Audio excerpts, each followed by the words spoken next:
Halo, Assalamualaikum. Kami akan mempresentasikan hasil diskusi dari kelompok kami mengenai demonstrasi konseptual pembelajaran berdiferensiasi.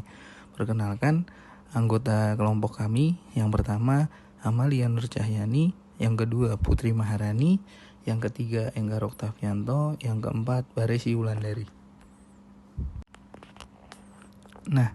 Pengertian dari pembelajaran berdiferensiasi. Pembelajaran berdiferensiasi adalah serangkaian keputusan masuk akal atau common sense yang dibuat oleh guru yang berorientasi kepada kebutuhan murid. Pembelajaran berdiferensiasi tersebut, pembelajaran yang memberikan keleluasan pada siswa untuk meningkatkan potensi dirinya sesuai dengan kesiapan belajar, minat, dan profil belajar siswa tersebut. Pembelajaran berdiferensiasi tidak hanya berfokus pada produk pembelajaran, tapi juga fokus pada proses dan konten atau materi. Selanjutnya adapun teori pendukung menurut Tomlinson tahun 2001 halaman 45, pembelajaran berdiferensiasi adalah usaha untuk menyesuaikan proses pembelajaran di kelas untuk memenuhi kebutuhan belajar individu setiap murid.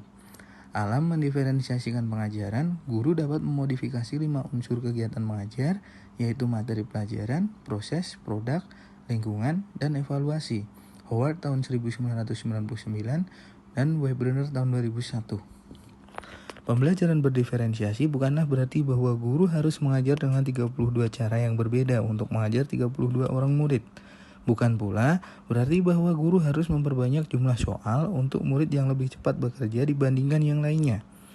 Pembelajaran berdiferensiasi juga bukan berarti guru harus mengelompokkan yang pintar dengan yang pintar dan yang kurang dengan yang kurang. Bukan pula memberikan tugas yang berbeda untuk setiap anak.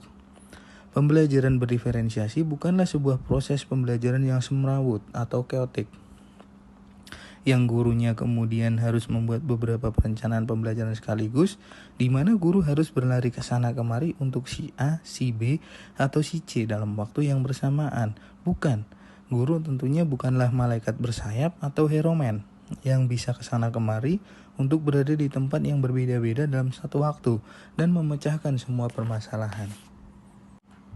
Yang selanjutnya adalah unsur pembelajaran berdiferensiasi. Ada 4 unsur. Yang pertama konten, apa yang dipelajari. Kemudian ada proses, bagaimana mempelajarinya. Kemudian ada yang nomor 3 adalah produk, apa yang dihasilkan setelah mempelajarinya. Kemudian yang keempat lingkungan belajar atau iklim belajarnya. Kemudian ada contoh keragaman di kelas. Keragaman peserta didik di kelas berkaitan dengan keragaman suku, gender, agama, dan kemampuan daya tangkap dalam memproses informasi yang disampaikan guru dalam pembelajaran.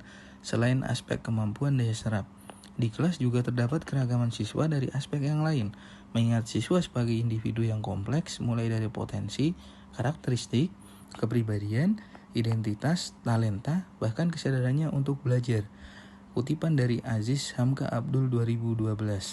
Dari keragaman tersebut, seyogyanya guru mampu mengelola dengan baik supaya interaksi positif dan individu yang beragam dapat terjadi, sehingga siswa yang heterogen tersebut dapat bekerja sama dengan baik di kelas, saling menerima perbedaan satu sama lain yang dapat memunculkan tumbuhnya nilai toleransi yang tinggi antar peserta didik.